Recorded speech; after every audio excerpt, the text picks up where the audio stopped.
tepat hari ini. 7.777.777 penonton. Wah. Pahit.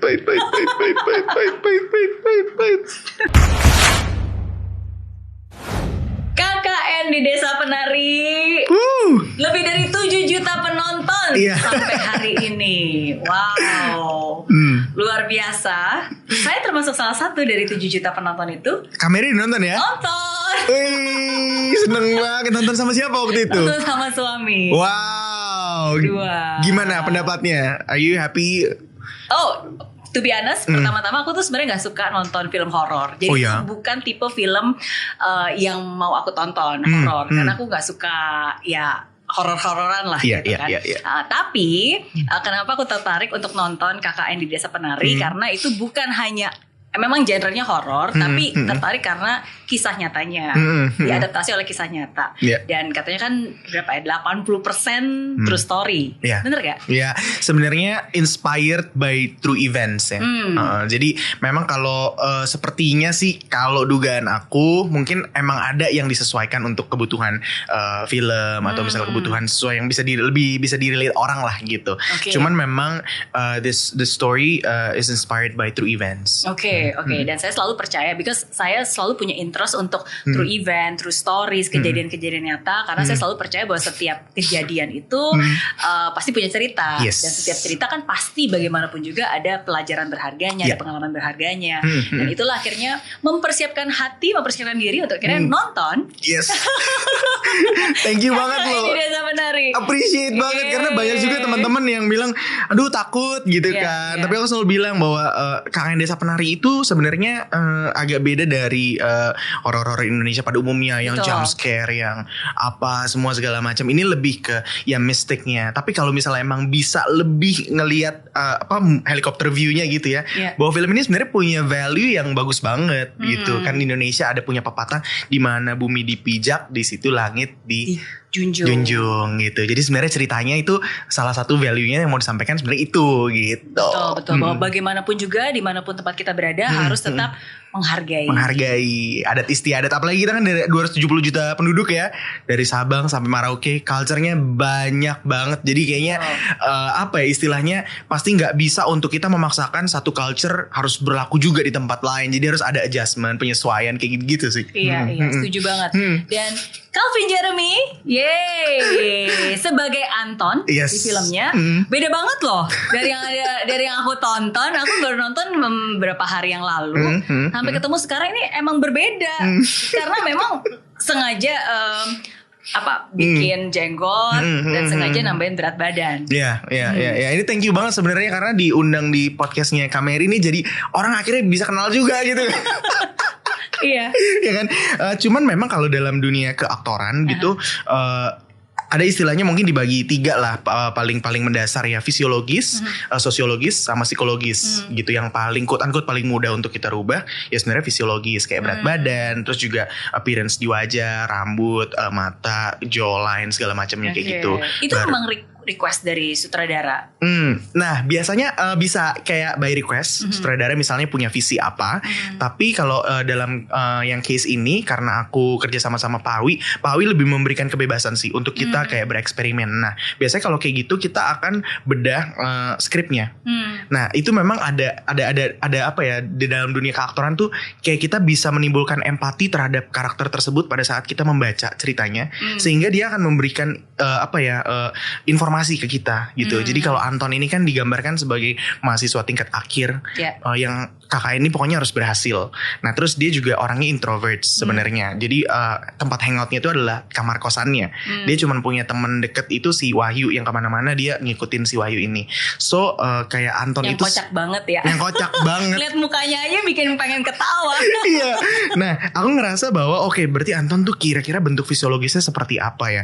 Mungkin dia kumisan karena dia tidak terlalu merawat dirinya segala macam kayak gitu-gitu. Nah ada juga faktor sosiologisnya. Jadi itu biasanya kayak berpengaruh terhadap bagaimana dia berbicara, terus logatnya kayak gimana, apa segala macam. Baru fisiologisnya. Ini fisiologis biasanya dia akan mengikut seiring berjalannya informasi apapun yang di dalam skrip. Kita juga menciptakan sejarah karakternya yang nggak ada di skrip. Kita coba tuh gali kira-kira seperti apa. Jadi sehingga manusia si Anton ini bukan semata-mata karena emang pengen kasih kumis, dia Jawanya kenapa seperti itu.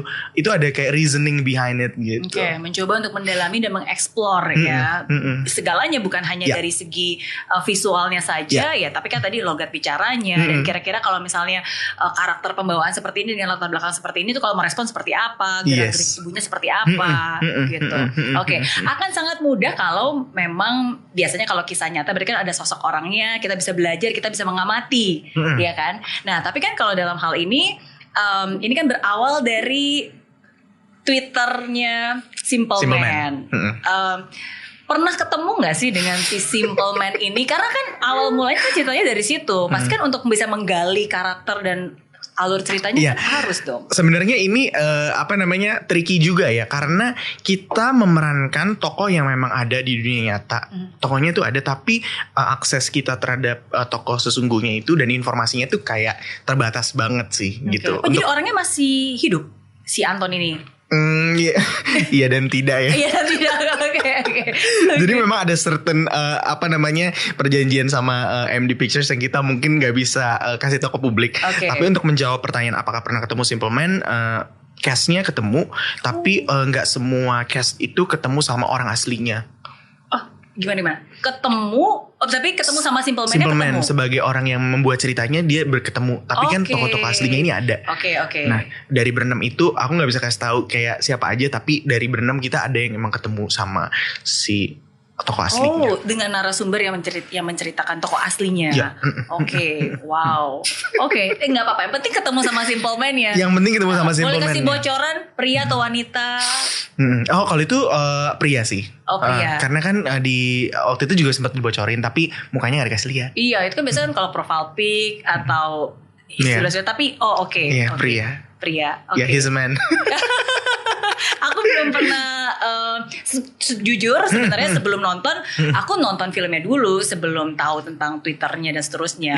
Memang dengar sempat heboh kan kayaknya tahun berapa 2019 ya 2019 sempat booming banget. Bahkan sebenarnya ada bukunya juga. Bahkan sebenarnya ada kayak wahananya gitu loh yang Iya sekarang lagi ada wahananya juga. Kalau misalnya mau ngerasain syutingnya tuh kayak gimana ya ke wahananya itu deh. Seru banget.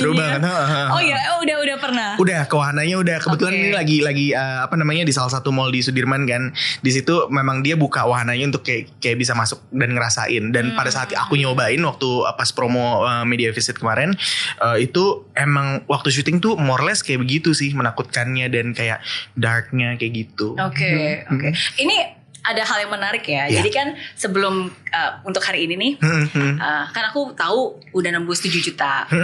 Terus tapi aku pengen tahu nih detailnya berapa sih tepatnya, ya kan? Harus akurat dong. Jadi aku cek nih hari ini persis sebelum syuting tadi. Terus aku cek hari ini berapa ya jumlah viewersnya biar bisa akurat. Terus aku cek biasalah cek filmindonesia.or.id ya kan. Dan you know what angkanya? Berapa sih? Tepat hari ini. 7.777.777 penonton. Wow.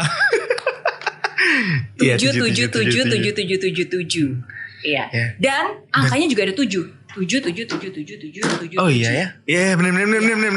Aku tuh merinding loh. Iya. Karena nggak tahu kebetulan nggak kebetulan, tapi kan sometimes angka-angka seperti ini kan ada mistisnya, ada artinya, apalagi angka 7. Angka 7 itu kan sesuatu yang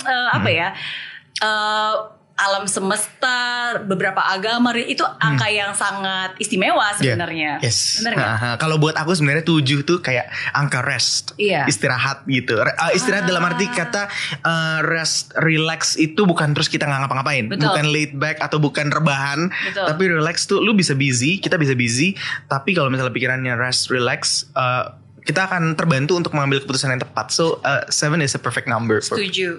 Rest itu berarti kita mengistirahat pikiran kita, percaya gitu ya. Oke. Tapi sebenarnya dari Calvin sendiri percaya nggak sih dengan hal-hal mistis-mistis gitu? Mistis ya, mungkin bahasanya kalau buat aku lebih segala semua yang nggak terlihat itu ada gitu. Jadi hal-hal ini bukan semua kayak yang kita lihat secara material nyata gitu ada, tapi hal yang nggak kelihatan itu juga ada gitu. Jadi itu sebenarnya jadi salah satu pegangan hidup aku juga sih. Kayak aku cukup ingat sama nasihat papaku ya. Dia selalu bilang bahwa kalau misalnya lu tuh sedang mendaki gunung, kayak yang nggak kelihatan dalam hal ini yang negatif, yang jahat, itu they're not kayak diem aja gitu. They will shooting arrows gitu. So you have to always focus on your kemana kamu mau menuju gitu. Focus on tujuan kamu, your vision, your mission gitu. Karena dan pada saat mencapai itu tuh kayak nggak mudah. Karena ya the devils are keep on shooting arrows gitu. So you have always to be focused, dia bilang kayak gitu. Jadi aku juga mengiyakan bahwa ya memang yang nggak kelihatan tuh ada gitu. Iya. Itu saya juga setuju banget. Banyak contohnya ya. Iya. Wifi nggak kelihatan, tapi kan ada. Kalau nggak ada, udah semua udah komplain. Bener. Iya kan, itu salah satu dari begitu banyak hal kan. Iya, bener. Kan aku anak teknik elektro, jadi berhubungan dengan gelombang-gelombang arus listrik. Wah menarik nih teknik elektro ya. Iya. Tapi aku pengen bahas tadi. Papa bilang bahwa kalau misalnya kamu ke gunung, gitu kan. Sesuatu hal yang memang tidak kelihatan, tapi itu mereka meng-arrow kita. Jadi seakan-akan kayak mereka lagi berusaha mengganggu. Apapun itu. Karena maksudnya sih sebenarnya kayak ya pasti pada saat menuju ke atas tuh nggak gampang, nggak langsung lu tinggal naik terus you reach the point atau you reach your vision gitu. Pasti akan ada gangguan, distractions gitu.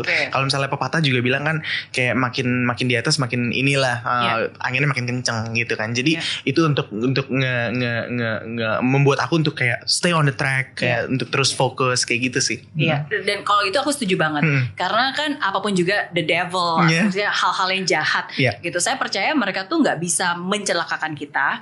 Dia nggak bisa mengambil apapun juga yang Tuhan sudah mau berikan untuk kita, tapi yang mereka bisa lakukan adalah mendistract kita. Yes, correct. Sehingga kita sendiri yang out of track dan akhirnya kita sendiri yang kalaupun tidak mendapatkan ya itu bukan karena itu diambil oleh yang jahat, tapi karena kita terganggu dan akhirnya kita mengikuti hal itu dan akhirnya salah kita sendiri gitu. Jadi itu sih yang aku percaya dan makanya penting untuk kita selalu tetap menjaga dan on track ya.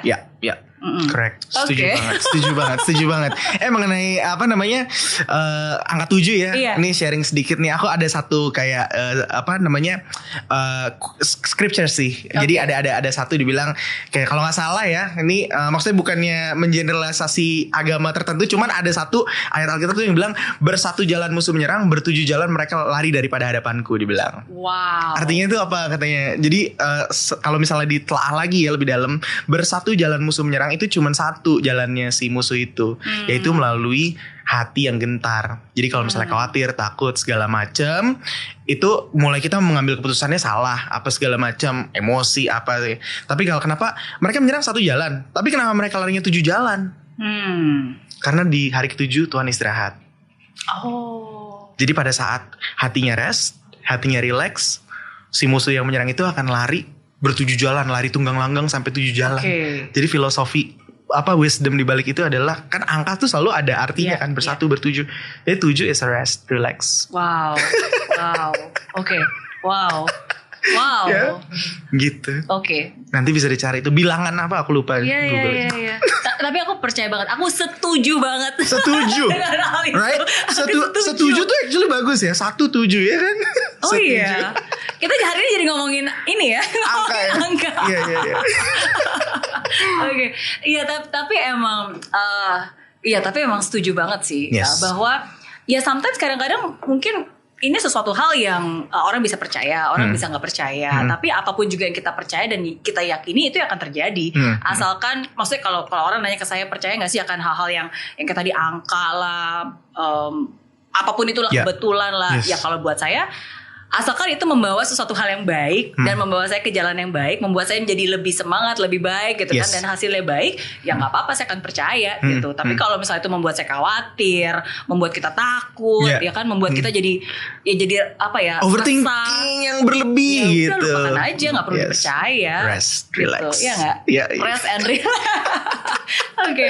Tapi ngomong-ngomong tentang film KKN di Desa Penari. Ini kan film horor ya. Ini sebenarnya luar biasa loh. Ini jadi film terlaris sepanjang masa. Bukan hanya generasi genre horor ya, tapi di seluruh Indonesia. Bahkan sekarang udah hampir 8 juta nih kan. Udah hampir 8 juta ya. Iya. Tapi kan kamu sebenarnya sebelumnya gak pernah main film horor. Iya. Kenapa mau nerima jadi pemain film horor? Aduh, ini kalau misalnya dipancing ini jadi panjang banget biasa jawabnya. Tapi I'll try to make it short ya. Jadi di tahun 2019 itu aku pertama kali dapet tawaran main film. Judulnya Terlalu Tampan. Nah, di Terlalu Tampan itu terus akhirnya sambutannya meriah, reception dari orang-orang tuh kayak bagus gitu kayak. Dan di situ aku ngerasa bahwa kayaknya kalau misalnya ini bagus, gue harus bisa lebih belajar lagi nih tentang dunia acting. Dan di saat aku udah mulai semakin serius, datanglah tawaran si KKN di Desa Penari ini. Awalnya nggak terlalu banyak ekspektasi lah gimana ya, tapi singkat cerita akhirnya keterima dan ternyata bisa se-viral ini ya gitu. Jadi audisinya pun juga padahal lagi di Filipina kan. Yes. Audisi pakai video. Pakai video gitu. Jadi akhirnya dapet. Sebenarnya ada cerita lengkapnya sih, mau ceritain nggak? Oh boleh. Kayak biasanya aku akan mewaktukan cerita aku nih. Aku coba under 5 minutes ya. Oh iya, 7 menit aja biar 7. Oh that's great. 7 menit. Oke. 7 jam juga boleh. Nanti kalau mau dipotong-potong juga boleh ya. But anyway, ceritanya tuh dari awal gini. Aku berkarir di musik itu dari tahun 2010. Ngeluarin album pertama sampai singkat cerita fast forward 2018 aku ngeluarin album ketiga. Tapi ternyata di album ketiga aku itu jujur aja gak terlalu bagus responnya Kak. Jadi aku sempet kayak quote unquote gak ada job, gak ada manggung itu 4-5 bulan lebih gitu. Terus aku ngerasa kayak gila, I've hit my rock bottom. This is my lowest point in life, in my career gitu ya. Singkat cerita terus yaudah deh gimana ya caranya. Akhirnya aku harus terus bermain musik kan. Jadi aku waktu itu mulai pelayanan kayak nyanyi di Sunday service gitu. Dan di situ aku bener-bener lowest point karena kita juga udah punya manajemen, music management. Jadi ada artisnya juga, ada karyawannya juga. And kita nggak bisa bayar payrollnya. Dan aku langsung waktu itu kayak ngerasa gila Tuhan, give me sign, kasih tahu gue harus kemana gitu. Kayak misalnya gue harus kerja professionals or become freelancer, ibaratnya apa kayak fotografer, videographer, you tell me gitu. Cause aku sama sekali gak ada ide. And that time aku ngerasa ada yang bicara di hati aku. Ada 2 poin. Yang pertama dia bilang wherever you go I am with you. Dia bilang, jadi it's not I was with you or I will be with you, tapi I am with you wherever you go. Nomor 2 dibilang jangan datang ke aku pada saat kamu lagi sedih aja. Pada saat kamu senang kamu datang. Pada saat kamu biasa aja kamu datang gitu. Karena dia pengen deket gitu. Dan di situ aku ngerasa aku langsung nangis kayak karena itu kerasa banget di hati ada suara itu.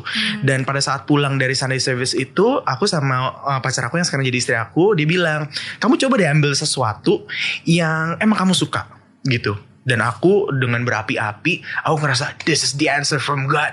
I'm just gonna leave everything behind. Aku mau cari beasiswa ke Belanda yang paling jauh.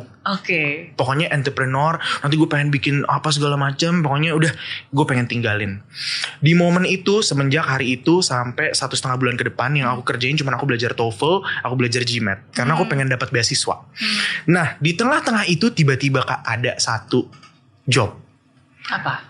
Manggung. Setelah berbulan-bulan ada satu manggung job. Terus yaudah deh ambil aja gitu.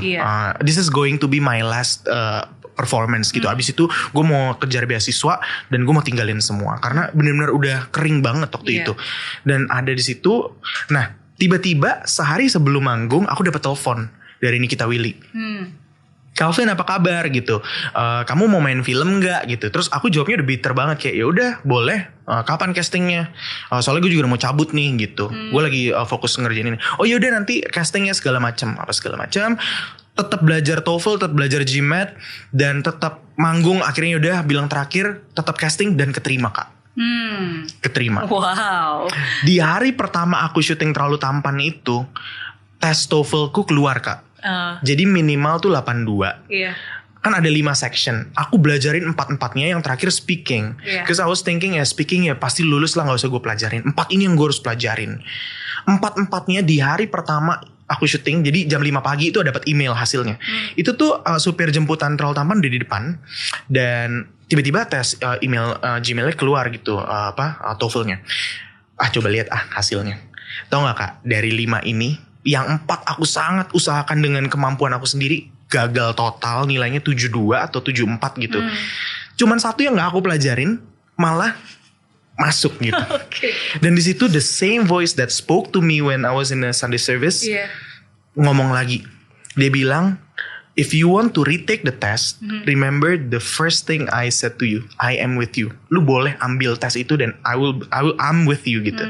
Tapi nomor 2, sesuatu yang lu gak pernah benar-benar pikirin, usahain, is waiting you outside gitu. Is waiting you outside dalam arti udah siap nih mau ngejemput. Lu mau ambil yang mana gitu. Dan di situ kayak benar-benar at the split second aku langsung change my mental model, change my mindset. Oke. Gue di industri ini for a purpose gitu. Tuhan kayak taruh di sini for a purpose. Tapi aku bilang, tapi aku masih pengen sekolah gitu. Dan akhirnya aku ambil sekolah di Asian Institute of Management di Filipina. Itu juga lucu karena jadwalnya dia minggu pertama dan minggu ketiga. Abis itu minggu kedua dan keempat diharuskan quote unquote balik ke usahanya untuk menerapkan apa yang udah dipelajarin di minggu 1 sama 3. Jadi waktu itu sempat back and forth Filipina Indonesia gitu. Dan di bulan Oktober aku dapat tawaran KKN Desa Penari itu. Karena pada saat aku berangkat ke Filipina pun aku berdoa gitu, Tuhan ini maksudnya kayak aku mau ambil sekolah, Tuhan udah bukain jalan, but tetap harus ada kan operational buat company gitu. Apalagi ini tentang kewirausahaan, malu dong kalau misalnya kasih laporan keuangan, loh kok tidak ada sales, kamu usaha apa gitu kan. Tapi dengan luar biasanya tuh waktunya luar biasa banget. Pas Desember dapat KKN Desa Penari itu. Jadi to answer your question, ini kan film horor kenapa mau, actually aku benar-benar kayak ikut aja yang kayak diarahin apa gitu ya. Dan ya sampai sekarang meskipun sempat ketunda, aku akhirnya juga harus online kuliahnya dan semua, tapi benar-benar amazing banget sih the journey gitu. Iya, karena ya you follow what is true gitu kan. Kamu percaya, dan sebenarnya kalau dari cerita kamu tadi kan Tuhan tetap kasih kamu pilihan kan. Tuhan gak maksa. Ini loh pilihannya. Kalau kamu mau ngambil tes lagi, I'm still with you gitu kan. Tapi coba lihat sebenarnya ada hal ini juga gitu. And then you get both. Jadi pada saat ngelihat kayak sekarang 3 juta, 4 juta penonton, bahkan going 8, aku selalu kayak merasa bahwa my job is actually done in this movie. Dalam arti ya udah saat bilang kayak it's a wrap, ya udah selesai gitu. Tapi apapun hasilnya itu benar-benar kayak ya sebuah tanggung jawab aja yang aku harus jaga kayak gitu. Jadi nggak ada yang overly proud atau apa kayak gitu. 7 juta Vin, oke siap, mantap, udah nonton, seneng nggak? Ya udah gitu doang. Bernazar nggak? Kan kadang-kadang ada nih kalau 7 juta ada nazarnya. Sebenarnya nazarnya sih specifically nggak ada. Cuman kemarin orang tuh kayak, Vin, ayo Vin, kalau misalnya sampai 7 juta gimana? Terus udah aku ngiseng aja ngomong gini deh, kalau misalnya gue dapat 7 juta nanti terserah, misalnya dapat bonus gitu ya, dapat bonus gue mau main ke desanya lagi, mungkin ya gue ngasih berapa yang bisa gue contribute lah buat mereka. Aku ngomong kayak gitu. Ke desa tempat syutingnya kan? Ke desa aslinya. Desa tempat syuting. Tapi desa aslinya sebagai pemain tahu gak sih sebenarnya? Tahu, oke. Tapi ya of course nggak bisa diinfokan ya. Tapi pernah kesana nggak sih ke desa aslinya? Ke desa aslinya sih enggak. Kita cuma dikasih visualnya aja. Visualnya kayak gini nih gitu. Maksudnya dikasih visual tuh dalam bentuk video, foto. Supaya kita bisa kayak mendalami. Iya. Dan mungkin bisa meremake visualisasi yang ada di filmnya ya. Aku sometimes pas lagi nonton ya, saya merasa wah ini is it a set atau ini sebenarnya benar-benar desa, karena kan ada banyak kayak batu-batuan, yang menurut saya tuh kayak benar-benar real banget gitu, kayak rumahnya, segalanya gitu. Itu memang benar-benar real di situ berarti ya. Jadi banyak yang pikir itu real, tapi jadi art directornya film KKN ini salah satu yang paling bagus di Indonesia, namanya Pak Iwen. Jadi semuanya itu sebenarnya by design. Jadi itu sebenarnya di syutingnya namanya Hutan Wonogomo, hutan lindung punyanya UGM, dan di situ rumahnya, gapuranya semua itu set. Jadi pada saat nonton kan behind the scenes-nya Kakak Desa Penari ada di YouTube channel aku juga tuh sampai 13 episode, semua nontonin. Wah, ternyata gapuranya bisa diangkat dengan mudah ya gitu. Jadi pada tahu gitu kayak karena kan itu kayak bahannya gabus gitu ya yang bisa dibawa gitu kan. It looks so real. It looks so real banget, apalagi rumah yang tempat Widya sama Nur mandi gitu kan. Jadi itu semua set gitu. Aku lagi ngomong, "Pak, wah rumahnya keren juga ya. Ini udah lama Pak dibangunnya?" Sambil ngechat gitu, "Kagak, baru 3 hari yang lalu." Effortless gitu, "Kagak, baru 3 hari lalu." Iya. Tapi kalau jalanannya kan ada tuh adegan yang naik motor, itu kan memang nggak bisa dilewatin oleh mobil, ya kan, jembatannya itu real dong. Jembatannya real, tapi daun-daunnya dan yang membuat ambience itu kayak jadi kayak lebih dark itu tuh buatan. Jadi sebenarnya jembatan itu bersih, tapi kan ada daun-daunnya tuh. Daun-daunnya itu juga teman-teman set. Jadi luar biasa banget sih setnya. Effort. Memang layak dapat hampir 8 juta. Yes, amin.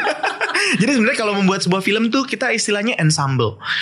Teman-teman juga kemarin dari media dibilang sebenarnya fenomena seperti ini belum tentu 5 tahun sekali terjadi, Vin, gitu. Kenapa aku bilang ensemble? Karena semuanya tuh benar-benar harus bekerja sama.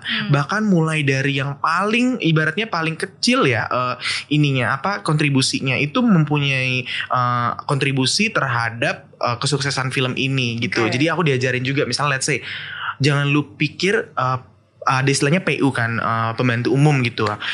Itu harus baca skrip juga ibaratnya. Kenapa? Karena dia harus tahu kapan dia harus masukin makanannya hari ini apa. Jadi harus nyesuaiin juga. So it's really teamwork sih for me ya, mulai dari yang paling kecil sampai ya MD Pictures gitu. Iya, setuju banget. Karena kan dulu aku juga bersyukur banget film Mary Riana kan juga diproduksi oleh MD Pictures kan. Right. Iya. Aku nonton. Pembuatan film tuh benar-benar effort banget. Dan sedetail-detailnya, bahkan kayak kita harus ganti baju, kostum. Abis itu kan kita ganti adegan kan, kan kostumnya harus tetap sama persis, letaknya, setnya segala macem. Jadi attention to detailnya is very important sih. Luar biasa banget. Aku mau nanya dong soal film itu ya kayak. Oh boleh. Jadi gantian nih jadi yang nanya. Satu kali aja aku ada satu momen yang benar-benar kayak nyes banget di hati. Waktu film itu, jadi ada Chelsea Islan yang memerankan kakak kan, dia makan roti sama air mineral gitu ya. Terus dia harus ngumpet. Itu benar terjadi gak sih? Oh itu benar. Itu benar. Adeli kan dulu gara-gara kerusuhan 98 akhirnya aku merantau, tapi kan karena gak pernah mau plan sekolah luar negeri, gak pernah take TOEFL segala macam itu enggak. Jadi udah aku merantau ke sana dengan uang yang ada. Punya hutang, tapi ternyata uang hutangnya juga gak cukup untuk biaya hidup. Ya akhirnya udah ngirit-ngirit lah. Dan salah satu caranya ya itu ngumpet-ngumpet makan roti di toilet gitu. Jadi that's itu kejadian-kejadian kayak gitu tuh sebenarnya membentuk kakak sekarang gak sih, dengan kayak punya kayak gini gitu loh. Kayak pada saat mau marah, pada saat mau bete misalnya ya, itu ada jadi pengingat gak sih kayak lu pernah di sini loh? Gitu. Pasti. Karena menurut saya bersyukur ya kalau kita udah pernah merasakan rasanya susah, apalagi benar-benar menggo through titik terendah lah, terus kita berjuang, udah naik turun lagi gitu kan. Karena hanya dengan itulah ketika kita berhasil ya kita benar-benar mengappreciate, kita menghargai gitu. Dan di saat itulah kita juga bisa lebih berempati karena kita tahu ada orang-orang yang juga mungkin sekarang sedang berproses gitu. Karena kan kita pernah berada di situ. Jadi ketika kita bertemu dengan orang yang sudah berhasil, ya kita juga tahu kita tetap rendah hati, nggak sombong. At the same time ketika kita bertemu orang yang mungkin sedang dalam proses susah, ya kita juga ingat pernah kita laluin gitu kan. Jadi itu walaupun memang nggak mudah ya kalau kita sedang berada di dalam titik itu, susah, nggak ada harapan, kita udah berdoa tapi belum ada jalannya. Itu kan sometimes even though we know semua akan indah pada waktunya, ya kan? Semua, tapi kan kalau lagi saat susah, kapan? Saya tahu itu, tapi kan susah gitu. Tapi ya itu kan proses yang menguatkan kita kan. Yes. Ya, itu kan ujiannya. Iya. To have faith. Faith doesn't make things easy, but faith will make things possible. Wow. Gitu. Powerful. Amin. Iya. Okay. Dan saya yakin bukan hanya saya aja, maksudnya kan Calvin pun juga seperti itu. Kita lebih mengappreciate dan kita apa yang membuat kita sadar bahwa ya kalau kita berhasil ya bukan karena kepintaran kita sih, bukan karena kehebatan kita, karena kita udah berusaha sepintar-pintarnya kita gagal kok gitu kan. Tapi ketika kita rest, berserah, ya udah, boom. Iya, dia yang nunjukin ini loh, gitu kan. Gitu. Jadi thank you for sharing loh Kak. Thank you for sharing. Thank you for sharing. Iya. Balik lagi ke Calvin. Ya, this is not about me, but it's about you. Oke. Iya. Tadi kan ngomongin tentang set ya. Jadi walaupun itu set, tapi kan syutingnya tetap di hutan. Ada mistis-mistisnya gitu gak sih? Mistis-mistisnya pasti ada.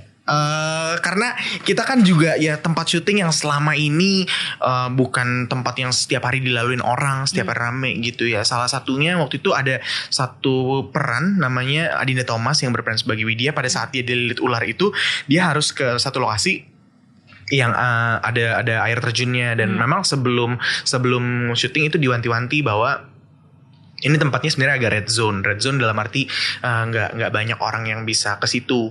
Tapi ada syuting gitu kan, harus syuting di situ rame. Nah, dia salah satu yang ibaratnya katanya sih kalau orang yang bisa lihat gitu ya, kayak si makhluk halus ini mencoba masuk ke dia tapi dia nggak kuat dan akhirnya pingsan gitu. Jadi pada saat dia pada saat dia bangun dia bingung, wah udah kok kiri kanannya udah orang apa gitu. Terus ada yang sempat nggak enak badan, muntah-muntah, balik ke kamar hotel kayak gitu. Itu terjadi beberapa kali. Terus juga ada makeup artistnya juga yang kena kesurupan gitu. Sempet juga gitu. Jadi mungkin karena udah badannya capek, terus jadi pikirannya kan kosong kayak gitu. Jadi mungkin ya badannya mungkin memanifestasikan kelelahannya ya gitu sih. Oke.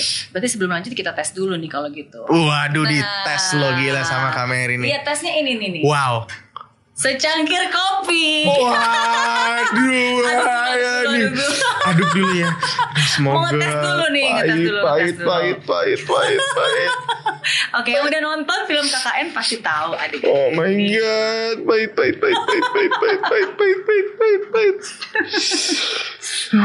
Wangi sih ya. Wangi sih. Minum ya kayak. Oh iya, silakan.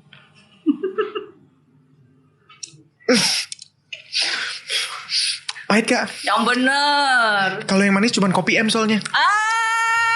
Bisa aja. Ya nih pahit Kak, pahit Pak. Oh pahit ya. Pahit ya. Oke. Berarti aman. Berarti aman. Duh, untungnya dikasih bukan kopi M jadinya pahit.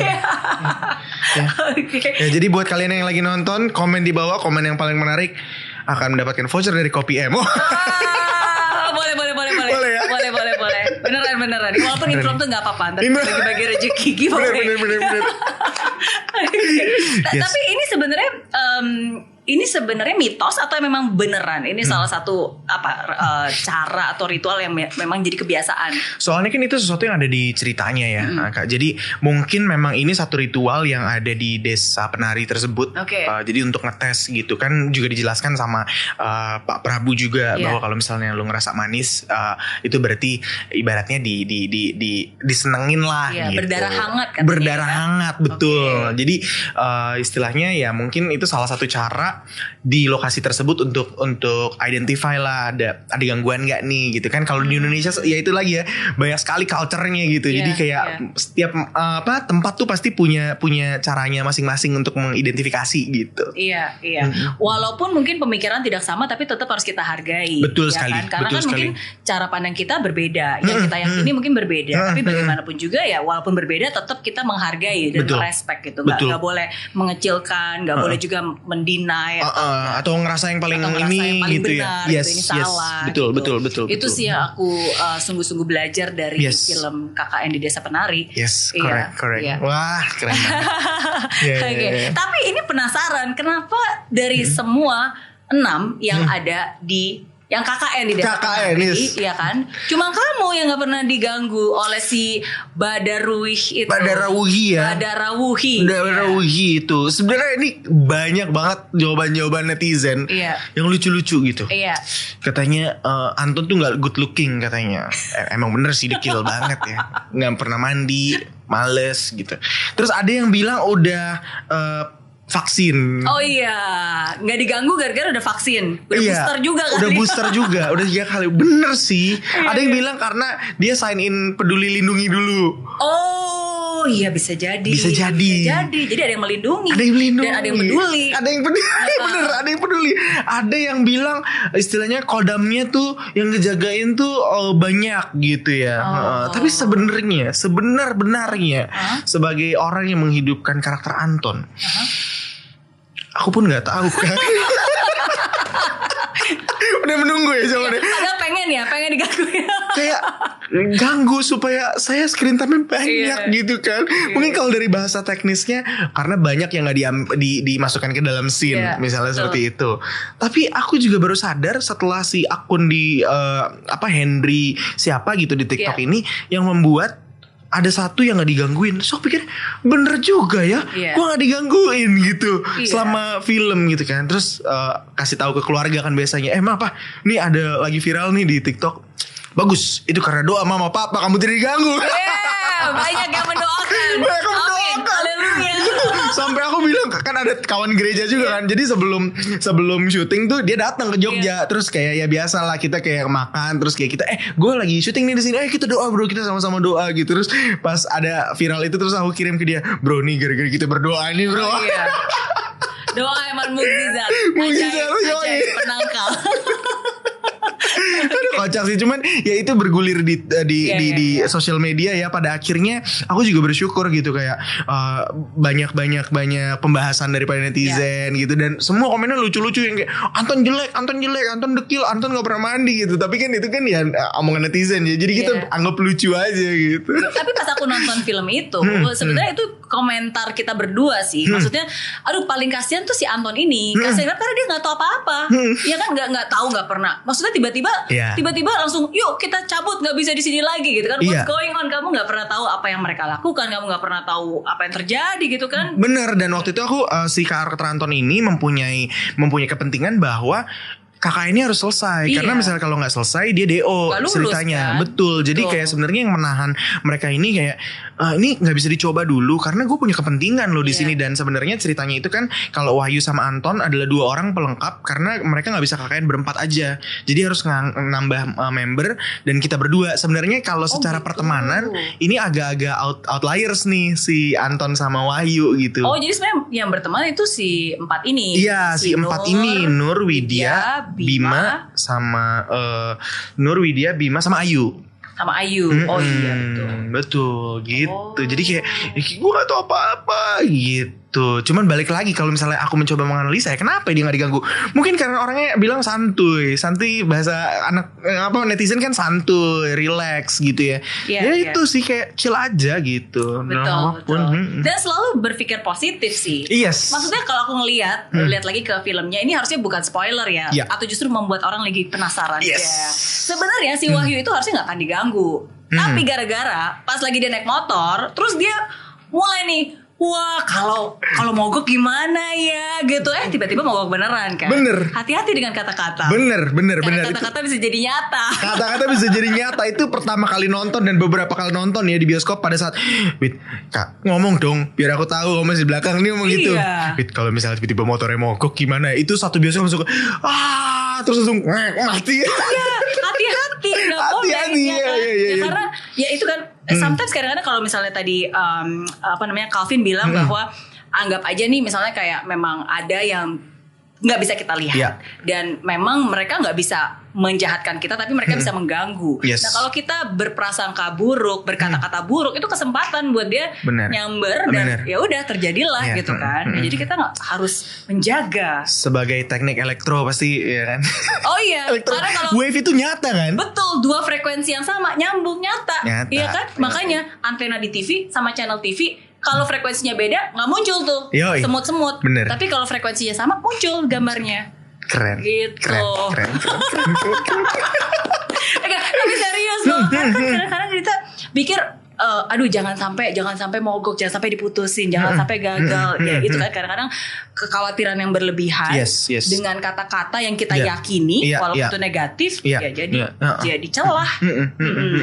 Sebenarnya kayak menanggapi itu ya kayak ada yang bilang kayak kalau zaman sekarang nih kayak anak-anak Jaksel terutama kan ada istilah-istilah apa gaslighting lah, apa toxic positivity gitu-gitu kan ya. Jadi sebenarnya mengimbangi gini. Oke, gue bukan yang tipe yang lu harus mikir positif terus ya. Pasti capek, aduh khawatir.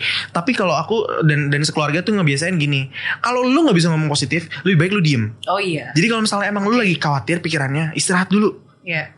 Tapi jangan sampai ngomong gitu, karena katanya kita juga percaya bahwa yang nggak kelihatan yang negatif itu istilahnya dia nggak bisa tahu pikiran kita. Tapi kalau misalnya kita ngomong jadi gitu. Kalau dari ini ya pengalaman di keluarga gitu, value yang kita pegang gitu. Mungkin kalau 1-2 kali misalnya mikir aduh nanti gimana ya, jangan langsung berusaha untuk dilawan gitu. Iya. Setuju jadi, banget. There is no such thing as toxic positivity for me. There's no such thing ya. Gak bisa toxic sama positif tuh gak bisa deh gitu. Gak bisa. Iya. Kita semua gak dihujat netizen Jaksel ya. Tadi nyebut-nyebut Jaksel. Biar netizen Jaksel mikir kan ya, oh iya bener ya gitu. At least kalau lu gak bisa berpikir positif, jempolnya gak usah ngetik deh gitu ibaratnya. Gak usah ngomong gitu kalau aku sih. Make life is so simple actually. Betul. Dan bukan berarti selamanya sebenarnya kita juga selalu berpikir positif ya. Sometimes kan manusia ya kita pasti ada keraguan, kita juga pasti ada kesalnya, marahnya gitu kan ya. Tapi yang paling penting kalau buat saya sih yaitu awareness. Begitu kita udah ngucapin cepet sadarnya sehingga kita bisa mengandu atau mungkin ya udahlah kalau misalnya marahnya dikit tapi bersyukurnya banyak, ya semoga yang lebih banyak akan menimbun yang gak baik gitu. Betul. Gitu sih. Wah keren banget nih ngobrol sama Kak Mary nih. Langsung kayak recharge lagi loh. Gitu. Oke.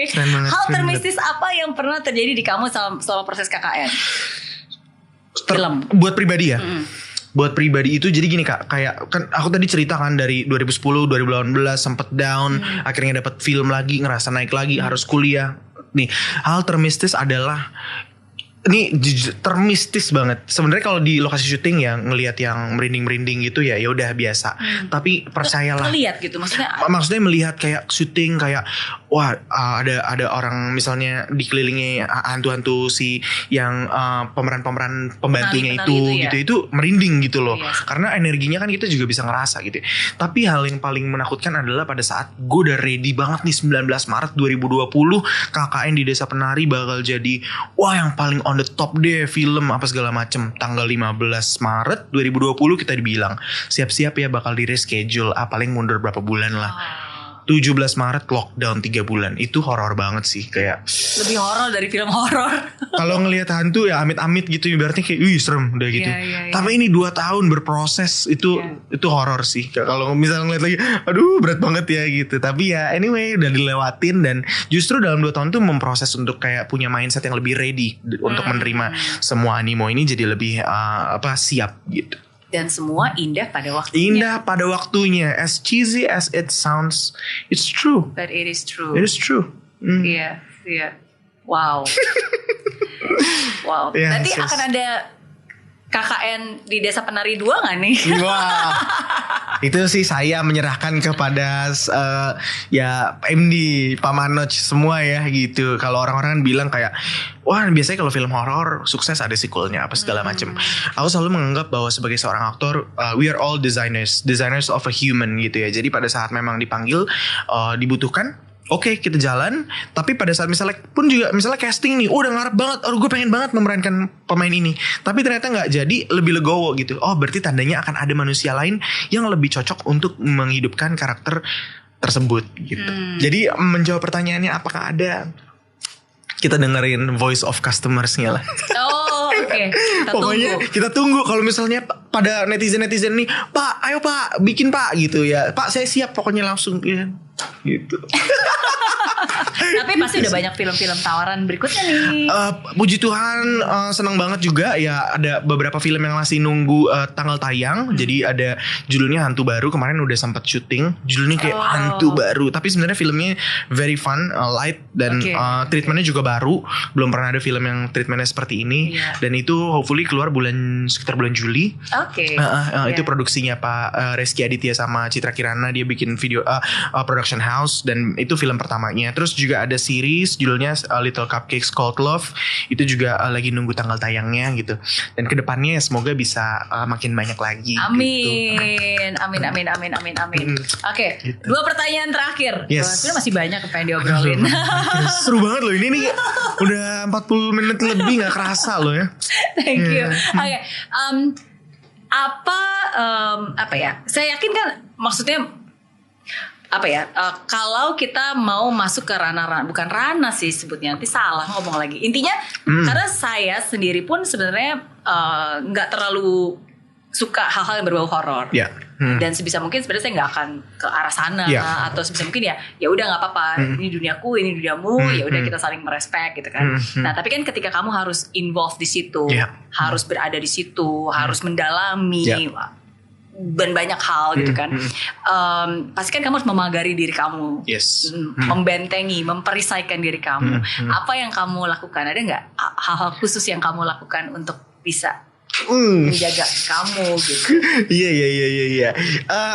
Maksudnya aku tidak mengerucutkan kepada satu agama tertentu atau apa ya, tapi nggak bisa dipungkiri sih bahwa kepercayaan aku itu terhadap, I'm not saying that I have agama. I always say that this is a relationship between me and my heavenly Father gitu. Jadi it's about relationship actually. Jadi that relationship yang aku akhirnya cherish gitu. Setiap apapun yang dilakukan sebenarnya Kak. Jadi pada saat sedang menjalankan usaha, bikin konten, main film, main musik, bikin musik, apapun itu, that's my core value. Jadi my core beliefnya itu adalah bahwa segala semuanya itu Tuhan tuh di pusatnya. Ibarat roda, Tuhan tuh tengahnya. Oke, bangun tidur berdoa, yes, tapi tetap pusatnya itu Tuhan. Misalnya abis itu mandi, pusatnya Tuhan. Abis itu bekerja, pusatnya Tuhan. Dan sampai mau tidur, sehingga roda itu bisa terus berputar dan roda itu bisa naik terus. Ya mungkin ada turun apa, tapi kalau kita helikopter view, dia akan terus grafiknya naik seperti itu. Jadi itu yang buat aku pegang sih selama syuting Kakak yang di Desa Penari kemarin. Aku datang, you know what? Ini bukan usaha aku juga nggak mencari, aku dipilih di sini semua karena kasih karunia Tuhan. Jadi itu yang selalu aku pegang. Dan sebagai seorang aktor, aku juga udah banyak ngobrol juga sama pelatih aktor yang baru, senior gitu. Biasanya semakin sukses seorang aktor, dia akan semakin religious. Karena kan ibaratnya dia harus pergi menjadi manusia baru. Tapi pada saat dia selesai menjadi manusia itu, dia harus pulang ke rumah. Dan one of the best way to go home is through the relationship with God. Gitu. Oke, knowing your identity, sadar bahwa kita punya siapa dan kita kepunyaan siapa. Ya itu yang bisa selalu membuat kita ya balik lagi ke ke core-nya tadi gitu ya, ke akarnya tadi ya. Oke, that's very true. Emang bener sih. Sometimes kadang-kadang kan kita bisa terseret kemana-mana ya karena nggak punya akar yang kuat, kita nggak tahu pegangannya, jadi kita nggak tahu mau balik kemana. Iya. Dan aku selalu bilang ke teman-teman kayak if you ask me then that's my question gitu. Kalau misalnya it works on me, kalau mau coba boleh gitu. Caranya gimana ya? Selalu ya punya pandangan bahwa semua boleh terjadi karena kasih karunia Tuhan. Aku selalu ngomong kayak gitu, kayak apapun yang saya terima itu bukan karena usaha keras saya, tapi semua karena kebaikan Tuhan gitu. Dan itu aku ngerasa dalam 2 tahun terakhir aku berpikir seperti itu jadi lebih apa ya? Jadi lebih rajin, jadi lebih semangat ngerjain sesuatu. Karena apa, pada saat aku mau mengerjakan ini bukan untuk manusia. Aku mau respon kebaikan Tuhan. This is the responsibility that God has entrusted me. So aku harus kayak mengusahakan ini gitu. Dan aku percaya juga bahwa aku gak sendiri. Aku diberikan penolong, penghibur, pengingat gitu untuk mengerjakan semua ini. Wow. Wow. Hope it helps ya. Mungkin kalau buat yang mau coba ya silahkan gitu. That's my way gitu. Oke. Ya, tapi itu saya setuju banget sih. Dan saya yakin Calvin pun juga bisa berada di sini ya pasti karena dari kecil pun papa mama orang tua selalu mendoakan, memberikan support dan ya mendidik ya membuat kamu bisa mempunyai keteguhan dan keyakinan seperti ini. Ya itu benar banget. Itu sesuatu yang aku nggak bisa deny ya. Maksudnya ya keluarga juga punya peranan yang sangat penting sih. Oke. Terakhir, berarti pelajaran paling berharga yang kamu dapatkan dari journey kamu di KKN Desa Penari ini. KKN Desa Penari, jujur aja nggak ada sedikit pun kepikiran bahwa KKN itu bisa menjadi film nomor 1 gitu ya di Indonesia gitu. If we're talking mungkin 3 minggu yang lalu aku ngomong ke diri aku kayak bro lu bakal KKN bakal jadi nomor 1 loh. Mungkin nggak percaya gitu kak. Kayak filmnya hebat-hebat semua, jago-jago semua gitu. Dan yang aku pelajarin bahwa ibaratnya yang pasti adalah dari semua itu kita bakal ketemu lagi nih, wah yang senang-senang, yang sedih-sedih, yang apa semua bakal. Tapi buat aku the most important thing itu adalah to know yourself better. Gitu. Kalau buat aku ya pembelajaran bahwa semakin diangkat naik tuh semakin sadar bahwa ini adalah tanggung jawab. Ini bukan hasil usaha aku. Ini semua karena kebaikan Tuhan. Terus selalu diingatkan purpose-nya in life, mau ngapain di dunia ini kayak gitu sih. Jadi self awareness tuh makanya pada saat Kak Mary tadi ngomong self awareness, that's it gitu. Karena buat aku itu membantu banget ya. Aku sebagai musisi kayak energi aku kan kayak wah berlebih gitu kalau cerita berapi-api. Sempat ada di masa bukan sempat lama dia masa kayak emosian segala macem. Tapi dengan berproses dari KKN mau tayang nggak jadi dan sampai sekarang ini, setiap aku punya feelings gitu aku tanya ke diri aku, kenapa kamu ngerasa kayak gini gitu. Banyak orang yang di apalagi di Jakarta dan kota-kota besar yang sangat berjalan semuanya cepet itu lupa ngomong sama diri sendiri gitu. Dan itu yang aku pelajarin sih. Ask yourself gitu, kenapa kamu ngerasa kayak gini gitu. Kayak misalnya oke, lu capek, you need rest kayak gitu-gitu. Jadi self awareness really taught me so many things. Dan itu benar banget sih. Karena sampai kadang-kadang ketika kita punya perasaan ya, mungkin kebanyakan orang udah ignore aja, tapi nggak bisa di-ignore kalau tapi ya yuk, oke, kamu ngerasa ini. Kenapa kamu merasakan ini? Triggernya apa? Kenapa? Jadi ya hanya dengan itu kita jadi menyadari, dan hanya dengan ketika kita menyadari kita jadi tahu dan bisa cari solusi gitu. Kalau kita ignore enggak aku nggak sedih, enggak aku nggak ini, ya akhirnya lama-lama itu cuma jadi bom waktu aja ya kan.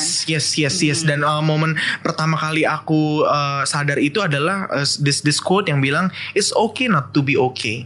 It's okay not to be okay. Kayak aku dan kehidupan berumah tangga aku juga sekarang aku selalu bilang bahwa the key adalah quote unquote nih ya, jangan di cut, tapi adalah ketelanjangan dalam komunikasi maksudnya. Jadi kayak our brokenness itu aku selalu komunikasiin banget.